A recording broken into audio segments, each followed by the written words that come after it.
Congratulations, the bank has approved your loan, and now you have a set of checks that you can use to purchase your materials from the ISL Lumber Company. Let me show you how you need to write a check.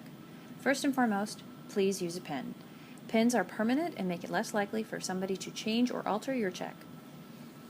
In the red box, you will see the name of your company as well as the names listed of authorized people to write checks from your account. Start in the left-hand corner. This is where you will put the date. You can use number format or you can abbreviate the month. On this line it says paid to the order of. This is where you designate who is to receive this money. In most cases it will be ISL Lumber Company. In one time you will have to write it to JARPA, and you may have to write it for fines as well. In this case we're going to pretend that the ISL Lumber Company has to refund Mrs. Motzinger some money that she overpaid for materials. In this case, paid to the order of would be Mrs. Motzinger. It is very important that you write legibly so that people can read it. In this box you will write the amount that is to be given in standard form. Let's say that I overpaid $20,000. You will notice that there is a decimal point here to designate cents. On this line you are going to write $20,000 in word form.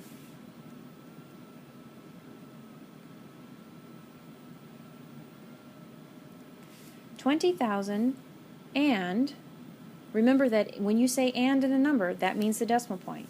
You will notice that there are no cents in this, so we're going to write as a fraction 00 over 100 and fill in the rest of the space with a line. This is to prevent anybody else from tacking on an extra $3 million. On this line, it says for. This is your memo line. It allows you to remember what you wrote this check for. It is purely optional, but helpful if you want to remember why you were writing a check for $20,000.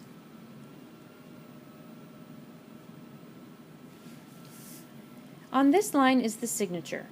This means that you write in cursive your name, first and last name. That makes it official. As Connie Struction is the designated writer of the checks for ISL Lumber Company, her signature would be here.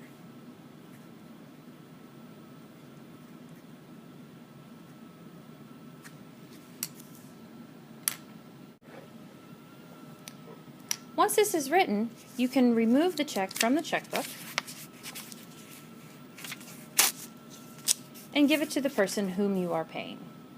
It is also important that you use the register that the bank gave you to record this transaction. In this column right here, I know it's cut off, this is the number. If you look at your check number was 109. That goes in this column here. The date that you wrote the check. Who we wrote the check to.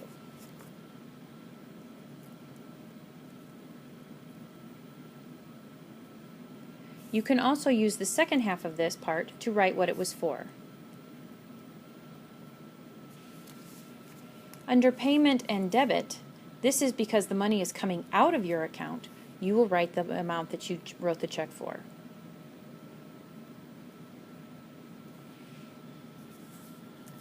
Don't worry about the code or the fee. Deposits are if you get a refund. And over on this corner, you need to write your total amount that you received from the bank, which was $2,500,000. Now you would need to subtract $20,000 from this amount.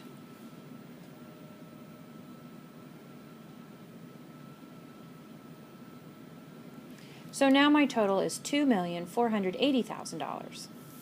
Each time you write a check, you want to make sure that you record it so that you have the same amount as what the bank says you have.